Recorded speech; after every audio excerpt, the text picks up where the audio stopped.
comme je vous avais dit, nous sommes comme ça à l'aéroport de Copenhague. Donc je vais prendre mon vol je vais prendre mon vol pour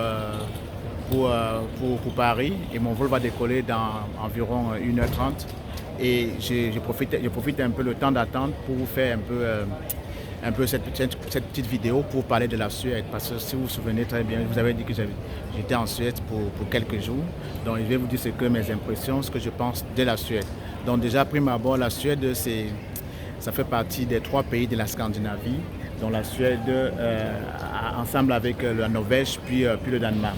Et effectivement, ici, nous sommes à l'aéroport de Copenhague, qui est pour moi la capitale du Danemark. Et c'était plus proche pour moi pour la Suède. Donc, et déjà, la capitale de la Suède, c'est Stockholm. Et puis, c'est un très petit pays d'environ 10 millions d'habitants. Et ce que je remarque là-bas, c'est que vraiment, je vais commencer par vous parler d'abord des maisons. Donc les maisons là-bas en Suède sont vraiment très belles. Elles sont grandes. Elles sont un peu style canadien, mais c'est un peu plus récent. Et au niveau des routes également, les routes, j'ai remarqué que la plupart des temps, les routes sont faites avec des pavés au lieu du goudron, comme on en a l'habitude de trouver. Donc c'est fait avec des pavés. Et je trouve ça vraiment aussi très génial et c'est solide. Et pour ce qui est des humains, je trouve que la plupart des temps, vous savez sans doute, puisque c'est un pays scandinave, au niveau des humains, il y a beaucoup de blondes. Donc les hommes, les femmes, les enfants, ils ont des cheveux vraiment blonds. Et je trouve ça aussi vraiment très beau. Bon, et pour ce qui est pour le climat, vu que c'est en Europe du Nord, bon, eux ici en Europe, ils trouvent que c'est un peu plus froid pour ceux qui habitent beaucoup plus en Europe centrale, c'est-à-dire que la France, la Belgique, l'Allemagne, ils trouvent que les pays scandinaves, dont en particulier la Suède, est un pays froid. Mais moi, personnellement, vu que je viens d'un pays polaire qui est le Canada, donc vu que la plupart du temps, vous voyez en ce moment, j'ai porté un manteau d'hiver pour le Canada, mais en ce moment, j'ai chaud. Dans toutes les fois que je faisais ma balade, mes visites, je me retrouvais toujours être en train d'enlever ce gros manteau parce que je trouvais vraiment que le climat était agréable, mais eux, ils trouvaient que c'était froid. Donc pour moi, je trouve quand même que le climat est acceptable pour celui qui vient du Canada. Le climat n'est pas mauvais, mais pour ceux s'il faut faire un choix entre l'Europe occidentale ou bien l'Europe du Nord, je pense que l'Europe occidentale, et pas de la France, la Belgique, est beaucoup plus meilleure. Le climat là-bas est meilleur qu'ici en Scandinavie, beaucoup plus ici en Suède. Et aussi pour ce qui est de la police, je trouve que la police également ici patrouille comme en binôme, comme au Canada. Donc j'ai quand même vu qu'il y avait quand même une forte présence policière. Mais ce que j'ai quand même remarqué aussi, c'est que le contrôle, parce que durant tout mon séjour, j'ai fait quasiment 2 jours, mais durant tout mon séjour, on ne m'a pas interpellé un seul moment pour me demander ma pièce d'identité. Mais par contre, quand vous prenez le train, à tous les arrêts, bien à tous les stops, vous êtes contrôlé pour savoir si vous avez payé votre ticket de train ou bien de métro. Donc c'est un peu les particularités que j'ai vues en Suède. Parce que moi, je résidais plutôt à Varberg, qui est dans le sud de la Suède, qui n'est pas très loin de Göteborg. Et Göteborg, c'est la deuxième plus grande ville de la Suède, après la capitale qui est Stockholm. Donc, mais j'étais à Varberg qui est dans le sud. Varberg, c'est une ville voisine, c'est une banlieue de Göteborg. C'est là-bas que je résidais. Et pour ce qui est de la monnaie, ces 3 pays scandinaves, c'est-à-dire que la Suède, la Norvège et le Danemark, elles ont chacune d'elles, elles ont leur monnaie. Donc, et les monnaies, généralement, c'est des couronnes. Donc, j'ai été un peu froidement surpris le jour où j'arrivais. Je m'étais préparé avec mes euros. Et quand je me suis dirigé vers les caisses pour pouvoir acheter, vers les bornes, pour pouvoir acheter mon ticket de train, j'ai été très désagréablement surpris qu'ici, à Copenhague, parce que j'ai acheté mon ticket ici à Copenhague, ici à Danemark, c'était pour la Suède, ils n'acceptaient pas des euros. Donc j'ai dû faire beaucoup de gymnastique pour pouvoir acheter mon ticket. Donc les monnaies ici dans ces 3 pays, c'est des couronnes. Donc si vous êtes au Danemark, c'est des couronnes danoises. Si vous êtes en Suède, c'est des couronnes suédoises. Et si vous êtes en Norvège, c'est des couronnes norvégiennes. Et pour la langue, ces 3 pays également, elles ont chacune ces langues, mais elles ont en commun la langue anglaise. Donc dans tous ces 3 pays, on parle l'anglais et chacun de ces pays a sa langue particulière. Donc la Suède, on parle le suédois, en Danemark, on parle le danois et en Norvège, on parle le norvégien. Et pour ce qui est de l'école ici, l'éducation ici, l'école ici est gratuite et obligatoire de 6 à 16 ans. Je dis bien gratuite.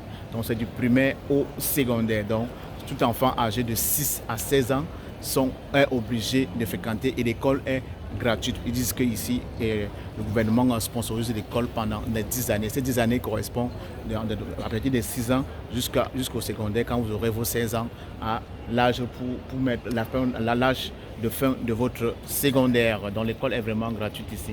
Bon, et également, ce que je n'ai pas dit au début de cette vidéo, c'est que quand je suis quand même venu pendant mes visites, vous savez aussi que j'ai une autre casquette d'entrepreneur, une autre casquette de businessman. Donc je venais également non seulement pour faire ma visite, pour faire mon tourisme, pour me détendre un peu, pour prendre mes vacances, mais également je voulais voir s'il y avait des opportunités de business. Et effectivement, il y en a beaucoup. La Suède en particulier, vu que c'est un pays qui n'est pas trop peuplé, ils sont environ, comme je l'ai dit tantôt, ils ont seulement 10 millions d'habitants, pour une superficie d'environ 534 000 km². Donc vous voyez que c'est encore un pays qui est sous-peuplé. Et ce que j'ai remarqué pendant que je me baladais, c'était que vraiment la population ici, elle est vieillissante. Donc dans chaque coin de rue, dans les restaurants, dans les cafés, dans les magasins, dans les épiceries, dans les pharmacies, on observait beaucoup de personnes âgées. Donc une façon de vous faire comprendre qu'un pays qui est vieillissant, où la population est vieillissante, ça veut dire que ça ouvre une grosse opportunité pour l'immigration.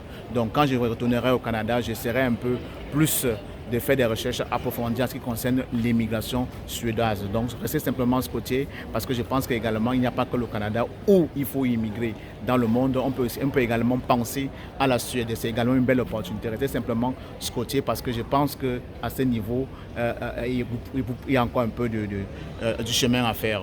Et également, justement, en parlant d'immigration, pendant que j'y étais en Suède toujours, je me suis renseigné un tout petit peu, juste à titre rapide, nous sommes toujours à l'aéroport de Copenhague ici au Danemark. Donc pendant que je me baladais, je me suis renseigné un peu à quelques personnes que je croisais. Donc je leur demandais, ils m'ont dit que c'est possible d'immigrer au Canada, d'immigrer en Suède sans permis de travail. Il vous faut simplement demander un visa et un permis de séjour.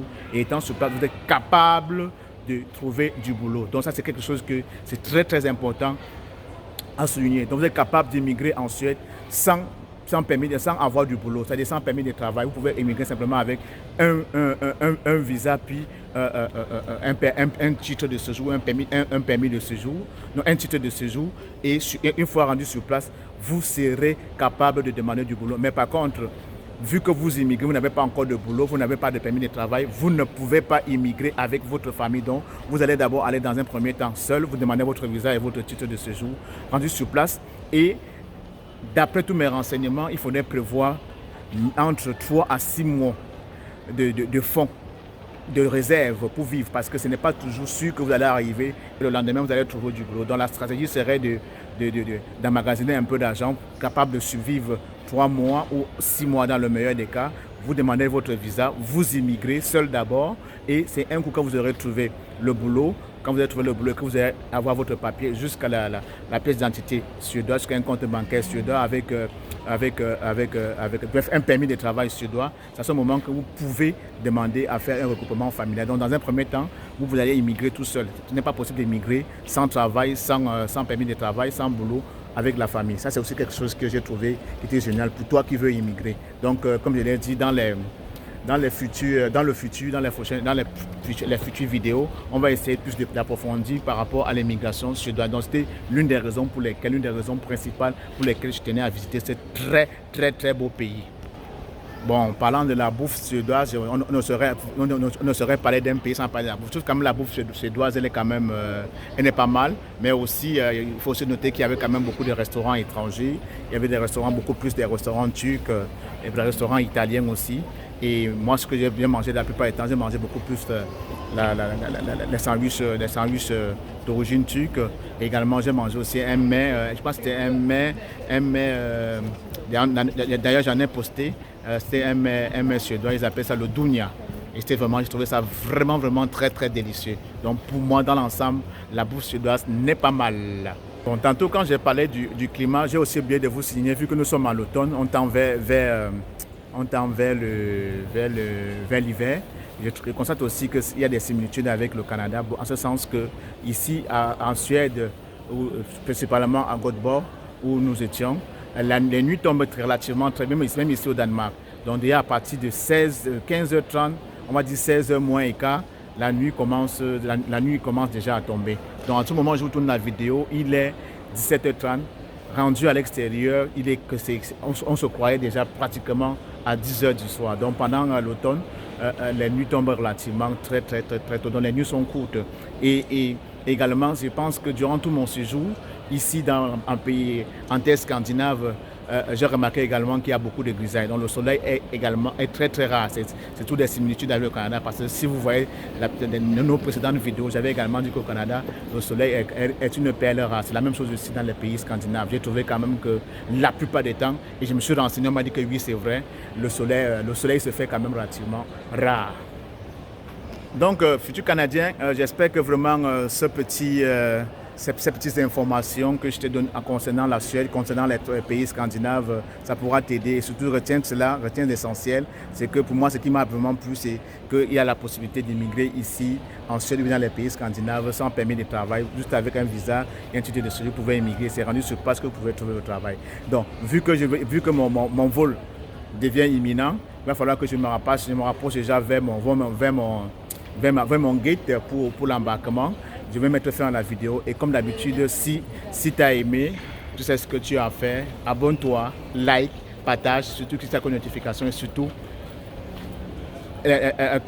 abonne-toi, like, partage et clique sur la notification pour ne manquer aucune de nos vidéos. Donc laisse-moi en commentaire s'il y a des choses un peu plus profondes, des choses plus précises que tu aimerais savoir en ce qui concerne le Suède ou bien ces pays scandinaves dont on a parlé tantôt. Ça me fera toujours plaisir de te répondre parce que franchement, je vous ai dit, mon séjour s'est vraiment très bien passé. Donc s'il va falloir, je pense que d'ailleurs pendant le printemps, je retournerai encore ici pour encore mieux explorer. Cette fois-là, peut-être j'irai beaucoup plus en Norvège, principalement à Oslo. Donc on se retrouve à très bientôt et merci une fois de plus pour ton écoute attentive. J'espère que cette vidéo t'a un peu donné une idée globale, une idée générale en ce qui concerne la Suède ou bien les pays scandinaves.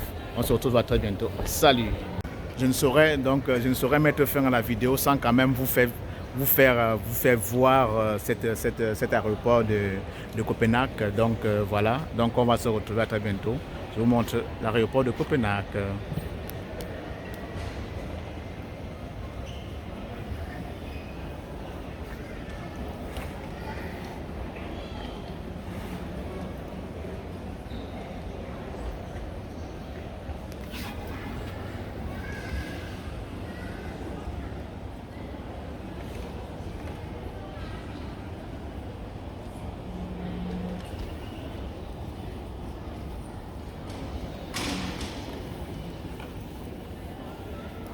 Donc si vous voyez très bien, on se dirige vers le départure. Départure, ça veut dire le départ.